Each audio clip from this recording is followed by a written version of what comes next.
रहता है। नमस्कार, शासन पक्ष में आपका स्वागत है। मैं हूं डीपी ओझा।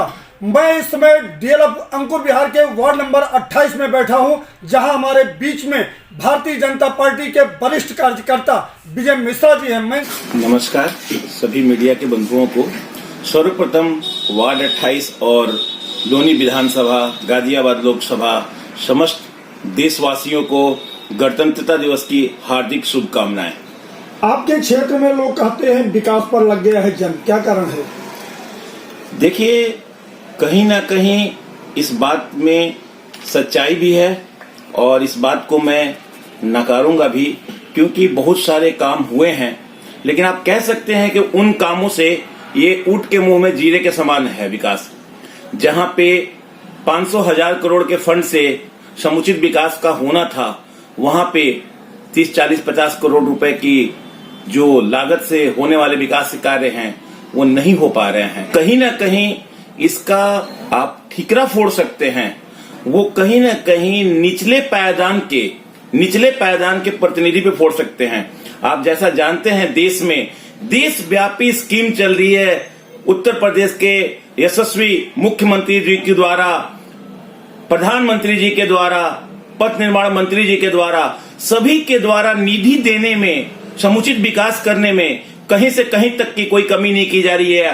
गांव की गांव आप जाकर देख लीजिए, सड़कें, नालियां, खड़ंजा, पार्क, हर चीज विकास के पथ पे अग्रसर है। लेकिन कहीं ना कहीं जब आप वार्ड 28 की बात करते हैं तो हमें भी नजरें झुकानी पड़ जाती है, क्योंकि कहीं ना कहीं हमसे, यहाँ की जनता से चयन प्रक्रिया में कुछ निचले पायदान पे जो लोग वार्ड के लिए रिस्पॉन्सिबल हैं, उनमें कोई ना कहीं भूल हुई है, जिस कारण वो जो प्रतिनिधि हैं, वार्ड के प्रतिनिधि, वो समुचित विकास सामंजस्य को बना के नहीं करा पा रहे हैं, वो समुचित फंड अपने विकास के लिए नहीं मांग पा रहे हैं। मैं दावे के साथ कर सकता हूं कि वो 10 विकास कार्यों का चिट्ठी समूह पे भी नहीं डाल सकते हैं। उन्होंने इस डेट में इस चीज का मांग किया, मांग के लिए उन्होंने दबाव बनाया, कोई प्रदर्शन करी, कोई धरना किया कि वार्ड का विकास हो।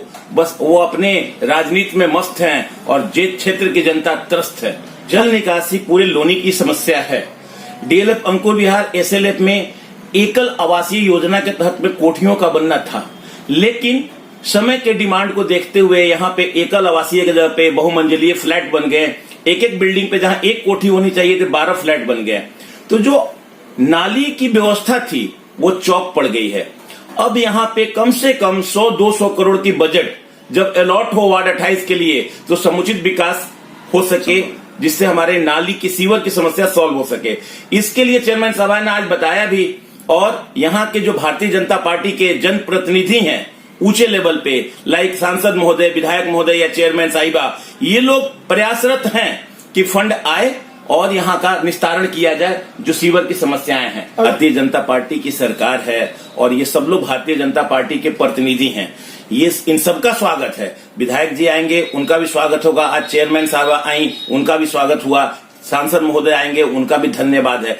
हम क्षेत्र की जनता, अगर आप बात करें क्षेत्र की जनता की तरह से, तो मैं तो यही कहूंगा कि वार्ड का समुचित विकास हो, जिससे क्षेत्रवासियों को सुख मिल सके। और कोशिश होगी, कब 2022 आने वाला है, 2022 में इस वार्ड में परिवर्तन की बयार चले। 2022 में चुनाव में आ सकते हैं मैदान में?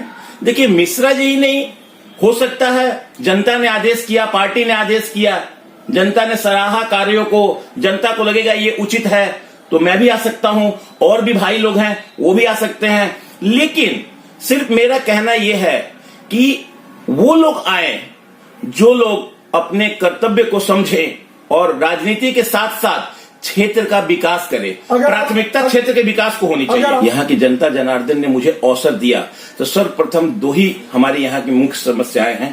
पहली समस्या है सीवर की। यहाँ की सीवर की व्यवस्था 1 साल के अंदर दुरुस्त कर दी जाएगी। दूसरी, सड़क जो बनती है और ठेकेदारों का घटिया निर्माण के कारण टूट जाती है, उन ठेकेदारों का नकेल कसने का काम किया जाएगा। जो सड़क बनेगी अगर टूट गई तो ठेकेदार जिम्मेवार होगा। इसके लिए यहां से लेकर नगरपालिका से लेकर विधानसभा तक हम लोग एक कर देंगे और कोई भी गलत कार्य इस क्षेत्र को नहीं करने देंगे। तो जल निकासी, सड़क और रेजिडेंट की सुरक्षा, ये 3 ही मुद्दे होंगे जिसपे अगर मुझे अवसर मिला तो मैं काम करूंगा। क्या? हमने अपने पिछले 2 साल में 5 रेजिडेंट्स को खोए हैं। 5 रेजिडेंट्स की मौत हो गई है।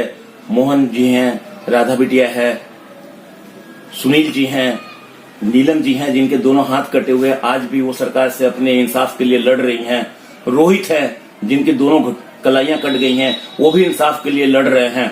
बिजली व्यवस्था को भी हम प्राथमिकता के आधार पे सॉल्व करेंगे। और बिजली की व्यवस्था ठीक है, यहाँ की जो ठेकेदारी प्रथा है कि हर बिल्डिंग के सामने एक ट्रांसफार्मर लगाओ और अपना लाखों का मुनाफा कमाओ, इसको भी हम बंद कराने का काम करेंगे। ये वचन है क्षेत्रवासियों से।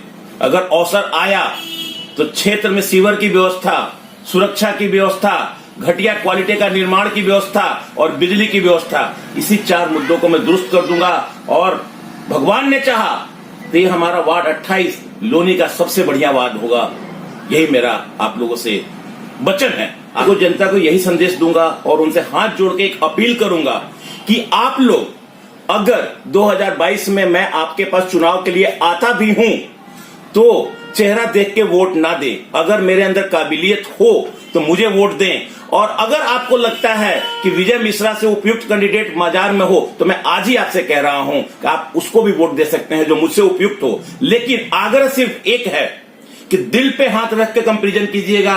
कोई क्षेत्रवाद, कोई जातिवाद के तहत कंपैरिजन ना करके दिल पे हाथ रख के पढ़े लिखे सुयोग्य बंदे को चुनिएगा जो आपको अपना परिवार समझ सके और क्षेत्र को अपना घर समझ के समुचित विकास करे। बस यही क्षेत्र की जनता से मेरा अपील है।